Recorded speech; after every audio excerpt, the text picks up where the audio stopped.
Degree of freedom அப்டின்னா என்னங்கிறது உங்களுக்கு தெரியணும். நம்ம வந்து காலேஜ்ல ஆல்ரெடி படிச்சிருப்போம் 6 டிகிரி ஆஃப் ஃப்ரீடம் இருக்குன்னு. இந்த 6 டிகிரி ஆஃப் ஃப்ரீடம் பார்த்தீங்கன்னா, உங்களுக்கு ஒரு 2டி டிராயிங் வந்து டிரா பண்றதுக்கு யூஸ் ஆகும். இந்த 6 டிகிரி ஆஃப் ஃப்ரீடம் பார்த்தீங்கன்னா, உங்களுக்கு பாசிட்டிவ் டைரக்ஷன மட்டுமே மென்ஷன் பண்ணும். பட் நீங்க ஒரு 3டி மாடலிங் எடுத்துக்கிட்டீங்கன்னா, positive direction and negative direction 2 டைரக்ஷனுமே நீங்க மென்ஷன் பண்ணணும். ஸோ உங்களுக்கு பாசிட்டிவ்ல 6, நெகட்டிவ்ல 6 மொத்தம் 12 டிகிரி ஆஃப் ஃப்ரீடம் இருக்கும். நார்மலா ஒரு 3டி டிராயிங்ல இருக்கக்கூடிய 6 டிகிரி ஆஃப் ஃப்ரீடம் பார்த்தீங்கன்னா, 3 டிரான்ஸ்லேஷனல் இருக்கும், 3 ரொட்டேஷனல் இருக்கும். இதுல உங்களுக்கு பாசிட்டிவ்ல 6, நெகட்டிவ்ல 6 இருக்கும்போது 2 ரிஜிட் பாடியா கன்சிடர் பண்ணுவோம். அப்படி பார்க்கும்போது உங்களுக்கு 6 டிரான்ஸ்லேஷன் அண்ட் 6 ரொட்டேஷனல் இருக்கும். டிகிரி ஆஃப் ஃப்ரீடம்ல இருக்கக்கூடிய டிரான்ஸ்லேஷன் மோஷனை வந்து 3 டைப்ஸ்ல பிரிக்கலாம். X axis, Y axis and Z axis.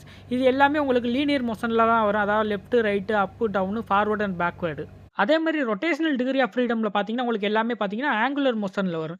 இந்த ஆங்குலர் மோஷன்ல உங்களுக்கு ரோலு, பிட்ச் இது அதாவது X axis, Y axis, Z axis இது 3யும் பொறுத்து தான் உங்களுக்கு வந்து ரொட்டேட் ஆகும். இது எல்லா மோஷனுமே உங்களுக்கு பாசிட்டிவ் டைரக்ஷன்லயும் நடக்கும், நெகட்டிவ் டைரக்ஷன்லயும் நடக்கும். ஸோ டிரான்ஸ்லேஷன்ல 6, ரொட்டேஷன்ல 6 மொத்தம் 12 டிகிரி ஆஃப் ஃப்ரீடம். இந்த டிகிரி ஆஃப் ஃப்ரீடம் தான் நீங்க டேட்டம் வந்து லேர்ன் பண்றதுக்கு பேசிக்ஸ்ன்னு சொல்லலாம்.